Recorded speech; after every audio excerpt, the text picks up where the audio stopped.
Pandey sir, अगर देखा जाए, क्योंकि ये कहा जाता है कि ईरान के पास अब भी करीबन 28,000 से ज़्यादा 30,000 से ज़्यादा मिसाइलें हैं, और जिस तरीके से श्रीवास्तव सर भी कह रहे थे, जो क्वांटिटी क्वालिटी की है वो कम है, तो क्या अगर लॉन्ग वॉर में ईरान जाता है तो क्या सिर्फ कुछ ही दिनों तक या कुछ ही समय तक ईरान ये कैपेबिलिटी शो कर पाएगा? उसके बाद उसके पास ना तो ये डिफेंस बचेगा, ना ये मिसाइल की ताकत बचेगी। देखिए, ये तो बात सही है कि लंबे समय तक आप लड़ाई लड़ते हैं तो काफ़ी चीज़ें, अगर बैकअप नहीं है, रिप्लेनिशमेंट, आपका सप्लाई चेन बाधित है, तो उस केस में आपकी जो लड़ने की क्षमता वो निश्चित रूप से बाधित होती है। मजेदार चीज़ ये है कि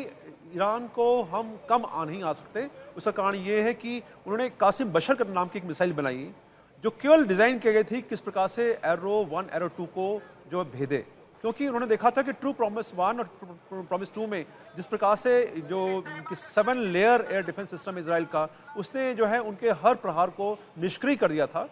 95% से ऊपर जो है वो जो है ये सिस्टम ने उनको डिस्ट्रॉय कर दिया था, उनके अटैक्स को। तो उन्होंने कहा कि हमें कुछ निकालना चाहिए, तो इसलिए जो है पिछले अक्टूबर के बाद अब देखिए लगभग ये 9 महीने का समय बीता है, और इसके बीच में उन्होंने क्या क्या किया है, जो सबक थे ट्रू प्रॉमिस 1 और 2 के, उन्होंने उस पर कार्य करते हुए अब उन्होंने जो मिसाइल बनाई। अब सबसे मजेदार चीज़ क्या है कि जितने भी लेयर में और सिस्टम्स हैं, एरो या डेविड स्लिंग या आयरन डोम या आयरन बीम और स्काई लॉक, थाट, पेट्रोइड, इन सब के साथ स्पीड का फैक्टर बहुत बड़ा है। जो इमर्जिंग टेक्नोलॉजीज में हाइपरसोनिक्स ने जो कमाल किया है वो अभी कोई और दूसरा नहीं कर पा रहा है, क्योंकि अभी लोग लगे हुए हैं कि हाइपरसोनिक को कैसे काउंटर करें, क्योंकि फतह 1 जिसका के प्रयोग किया गया उसकी स्पीड 4 से 5 मैक के बीच में है, और फतह 2 जिसे कहा जा रहा है कि वो हाइपरसोनिक होगी, हो सकता है कि 7 या 8 मैक तक हो। तो ये जो स्पीड के द्वारा इनको भेजने का प्रयास, तो निश्चित रूप से एक ये प्रयास दोनों पार्टियों में रहता है, दो पक्षों में रहता है कि किस प्रकार से हम टेक्नोलॉजिकल एसिमेट्री अपने पक्ष में लाएं, क्योंकि वैज्ञानिक रूप से अगर आप तकनीकी रूप से आप सक्षम हैं तो आप वो सब कर सकते हैं जो कि दुश्मन को अचंभित कर सकता है, क्योंकि बिना दुश्मन को आप सरप्राइज दिए कोई ऑब्जेक्टिव आप आसानी से अचीव कर पाएंगे, ये कहना बड़ा मुश्किल है। तो निश्चित रूप से जो है ये कहना कि अभी सपोर्ट जो है निश्चित रूप से वो भी डिस्टर्ब हुआ है, जो रशिया से, चाइना से जो सपोर्ट मिल रहा था ईरान को, वो भी डिस्टर्ब हुआ है, क्योंकि अभी कोई भी चांसेस लेना नहीं चाहेगा, क्योंकि इजराइल और ईरान दोनों इस समय चौकन्ने हैं। कोई भी एक्टिविटी होती है उस पर पैनी नजर रखी जा रही है, और कोई एक्टिविटी जो इन दोनों के ऑब्जेक्टिव्स के रास्ते में रोड़ा होगी उसको निश्चित कर दिया जाएगा। ये तस्वीरें जो हम इजराइल की दिखा रहे हैं, दरअसल अब तक जो इजराइल के भीतर अगर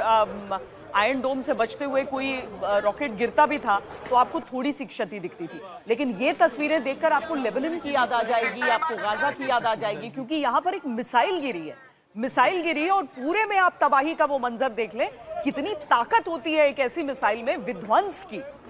विनाश की, वो ताकत आपको इन तस्वीरों में दिख रही है। प्रणय, ये जो तस्वीरें हैं ये इजराइल के लिए भी काफ़ी जो है चिंताजनक तस्वीरें हैं, क्योंकि अगर इस तरीके का इम्पैक्ट होता है, हम पहले भी बात करते रहे श्वेता इस चीज़ को लेकर कि अगर आप आकार का अंतर देखें, आप अगर बसाहट का अंतर देखें, इजराइल बहुत घना बसा हुआ है। आप भी वहाँ गई हैं, आपको अच्छी तरीके से पता है, वहाँ पर यदि बम गिरता है इस तरीके से, अगर मिसाइल्स गिरती है तो उसका इम्पैक्ट ज़्यादा आबादी के ऊपर हो सकता है। वो इजराइल जो कि किसी छोटे से हमले के ऊपर भी बड़ा जवाब देता है, उसके लिए ये जो है उसके टॉलरेंस लेवल और उसके थ्रेशोल्ड के हिसाब से तो ये बहुत बड़ा इम्पैक्ट है जो वहाँ पर हो रहा है। साथ ही ईरान इन तमाम चीज़ों के बावजूद, तमाम एयर अटैक्स के बावजूद अटैक कर पा रहा है,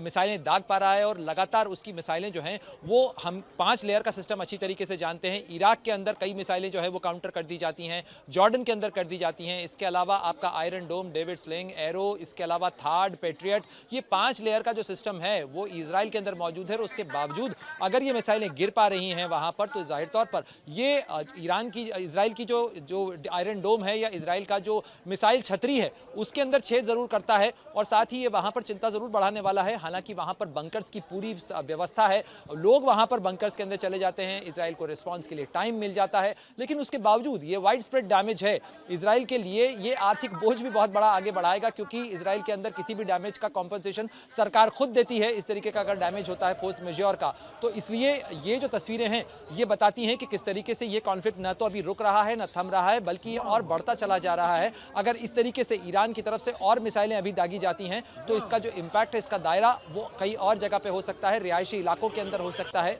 जी बिल्कुल, और देखिए यही बात है कि दायरा और ज्यादा बढ़ सकता है। हमारे एक और सहयोगी अशरफ वानी भी है हमारे साथ जुड़े। अशरफ, देखिए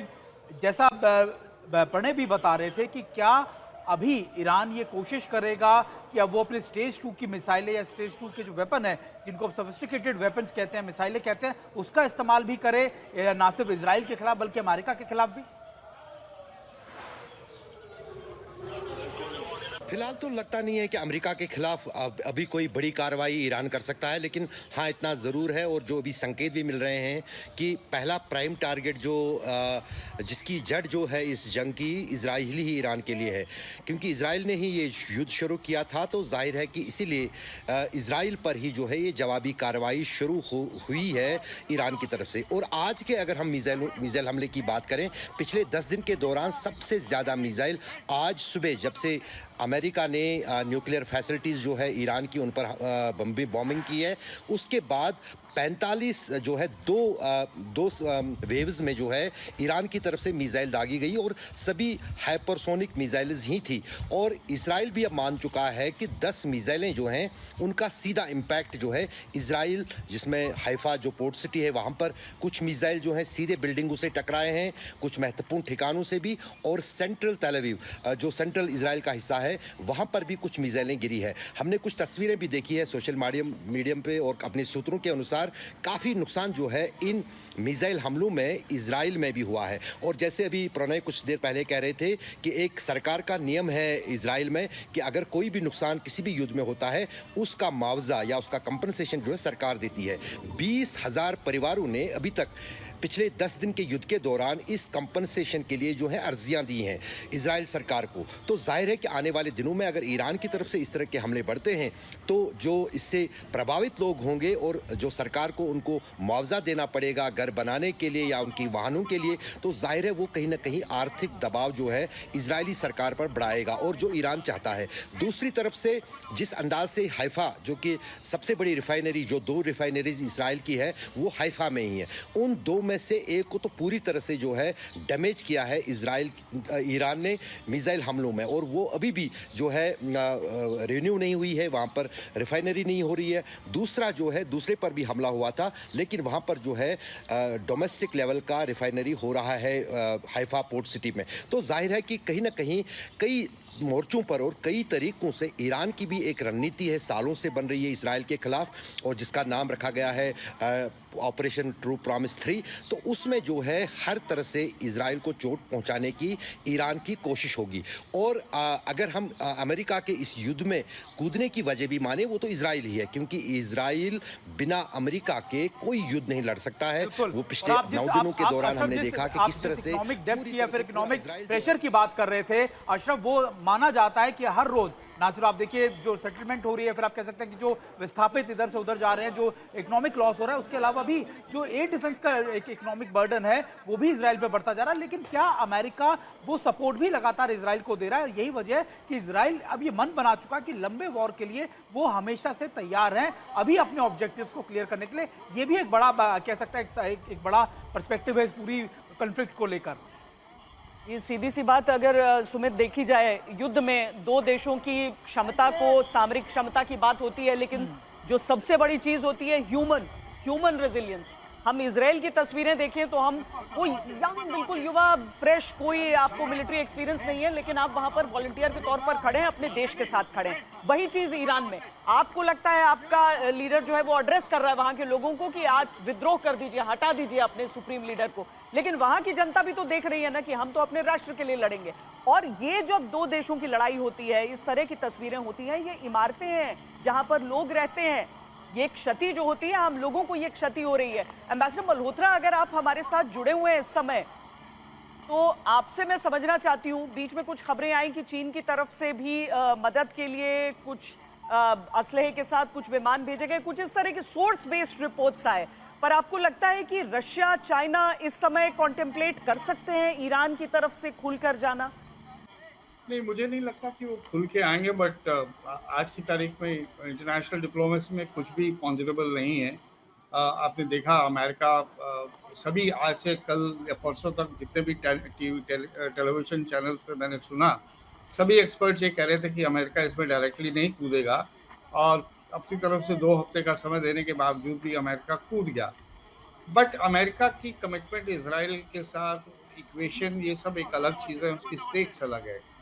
चाइना और रशिया की पोजीशन इस समय वो नहीं है। रशिया खुद उलझा हुआ है यूक्रेनियन क्राइसिस में,